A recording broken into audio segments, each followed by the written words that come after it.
Hey there! Are you tired of living paycheck to paycheck? Do you feel like your money disappears as soon as you get it? Well, today we're going to uncover the top 10 reasons you might be struggling financially. And trust me, it's not just bad luck or conspiracies. Let's break down what's really keeping you broke and, more importantly, how to fix it so you can start building wealth. Let's dive in. You know that feeling, right? You get paid and it feels amazing for about 5 minutes, then it's gone. Rent, bills, that online shopping spree you swore you wouldn't do again. We all want to live our best lives, but spending like a celebrity when you're on a starter salary is a one-way ticket to financial stress. Living paycheck to paycheck isn't always about low income, it's often about high expenses. Think about it, if your car payment is more than your rent, it might be time to reassess your priorities. And if your closet is worth more than your emergency fund, you might have a problem. Now, I'm not saying you need to live like a monk and deprive yourself of all joys in life. It's about finding a balance. Try living below your means, even if it's just a little bit at first. Brew your coffee at home instead of hitting up the expensive coffee shop every morning. Pack your lunch a few times a week instead of ordering takeout. These small changes might seem insignificant, but they add up over time. Remember, true wealth isn't about appearances, it's about financial stability. It's about having the freedom to pursue your passions, weather unexpected storms, and build a secure future for yourself. Invest in what truly matters, your future self will thank you. Let's talk about those shiny plastic rectangles in your wallet, credit cards. They can be convenient, sure, but they're not free money. They're debt traps disguised as rewards programs. Those tempting cashback offers and travel points might seem enticing, but they come at a cost. And that cost is usually a hefty interest rate. The interest rates alone can turn a small shopping spree into a long-term financial nightmare. Think about it. Have you ever looked at your credit card statement and wondered how you spent so much? It's because swiping a card doesn't feel real. Until the bill arrives, that is. You're not actually seeing the money leave your account, so it's easy to overspend without even realizing it. Here's the key. Only buy what you can afford to pay off in full each month. Treat credit card purchases like cash transactions. If you wouldn't pull out a wad of cash to buy that new gadget or designer handbag, don't swipe your card for it either. The best rewards come from not paying interest, trust me on this one. Okay, let's talk about the B word. Budgeting. I know, it sounds about as fun as a root canal. But here's the thing, budgeting isn't a punishment, it's a tool for freedom. Yet so many people avoid it because they think it's too restrictive or too complicated. They'd rather bury their heads in the sand and hope for the best. But here's the truth, if you don't control your money, it will control you. Let's debunk some common excuses, shall we? Budgets are too complicated. Nope. There are tons of simple budgeting apps and methods out there. Start with something basic, like the 50/30/20 rule. I don't have enough money to budget. That's like saying you're too sick to see a doctor. Budgeting is especially important when you're working with limited funds. Here's the deal. Track your income and expenses. Know where your money is coming from and where it's going. Make sure your spending doesn't exceed your earnings. Budgeting doesn't mean no fun, it means planned fun, so you can enjoy life without the stress of debt hanging over your head. Let's be real for a second, if making money were easy, everyone would be rich. But it's not. Building wealth takes time, effort, and smart decision-making. So when you see those flashy ads promising overnight riches, be wary. Be very wary. Those so-called opportunities are usually ways for someone else to get rich, at your expense. Let's call out some common scams, shall we? Forex trading gurus who spend more time selling courses than actually trading. Pyramid schemes disguised as business opportunities, you know, the ones where you have to recruit all your friends and family to make any money. And let's not forget about the AI trading bot that promises to do all the work for you while you sit back and rake in the cash. Spoiler alert, it doesn't exist. Here's the reality check. Wealth requires time, effort, and real skills. Focus on building value, not chasing shortcuts.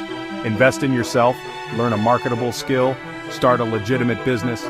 Those are the real paths to wealth. And remember, if it sounds too good to be true, it probably is.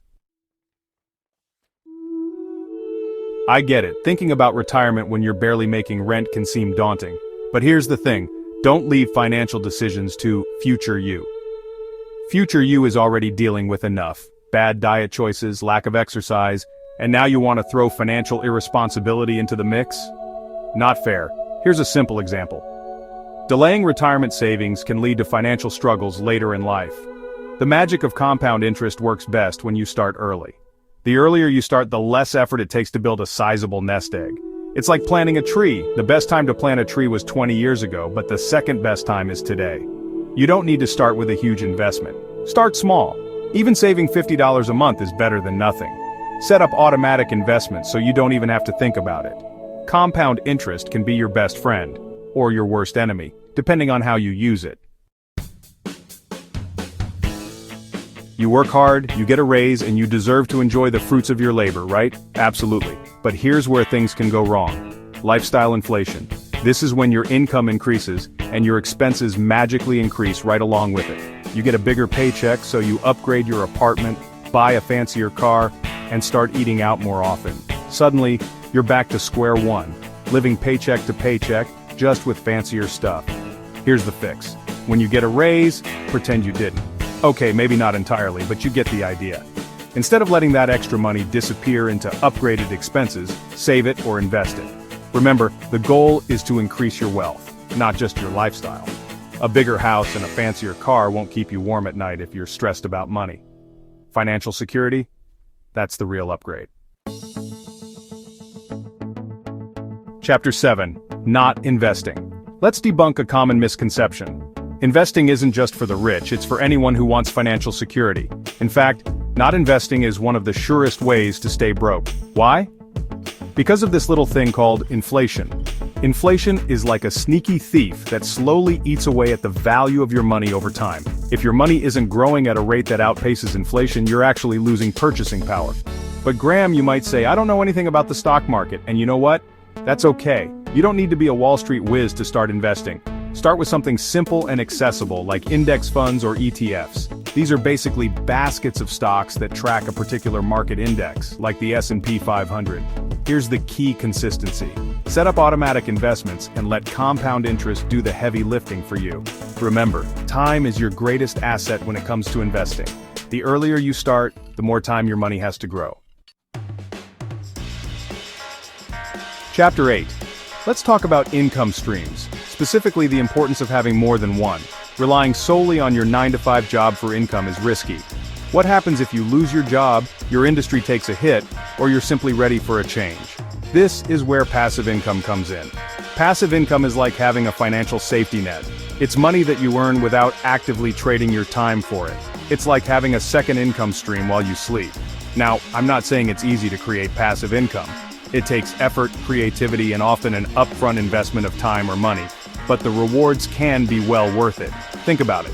What would it mean to you to have an extra $500, $1,000, or even more coming in each month without having to work extra hours? Explore your options. Could you rent out a spare room on Airbnb, create and sell digital products online like ebooks or online courses, invest in dividend-paying stocks? The possibilities are endless, and the earlier you start building passive income, the better. Chapter 9. We've all been there. You work hard, you're stressed, and you tell yourself, I deserve this. And then, boom, you're staring at your bank account wondering where all your money went. Listen, I'm all for treating yourself, but here's the thing. Treating yourself shouldn't mean financial sabotage. It shouldn't mean derailing your financial goals or putting yourself in debt. Here's the thing. You deserve more than fleeting moments of retail therapy. You deserve long-term financial peace, security, and freedom. Those things are far more rewarding than any impulsive purchase. So how do you break free from the I deserve it trap? By reframing what it means to reward yourself. Reward yourself responsibly. The best treats are the ones you can afford without debt. Instead of dropping hundreds on a shopping spree, how about treating yourself to a nice dinner at home with friends, a relaxing day at the park, or a good book? You don't need to treat yourself every single day. Long-term financial peace is the real reward. Chapter 10. You've probably heard the saying, you are the average of the 5 people you spend the most time with. Well, it's true, especially when it comes to money. If your circle is full of people who constantly complain about being broke, but do nothing to change it, guess what? You're going to stay broke too. It's not about being judgmental, it's about recognizing the power of influence. Think about it. If you're constantly surrounded by negativity, scarcity mindsets, and limiting beliefs about money, those beliefs will seep into your own subconscious. You'll start to believe that being broke is just a fact of life, that there's not enough to go around, and that you're destined to struggle financially. Here's the antidote. Upgrade your circle. Surround yourself with people who inspire you, challenge you to grow, and have a positive, abundant mindset about money. Find mentors, read financial books, and listen to podcasts that teach you how to build wealth. Remember, financial growth starts with a growth mindset. Now that you know what's keeping you broke, it's time to take action. Knowledge is power, but action is what changes your life. Hit that like button if this was helpful, subscribe for more financial wisdom, and share your thoughts in the comments. What's one financial habit you're working on changing? See you next time.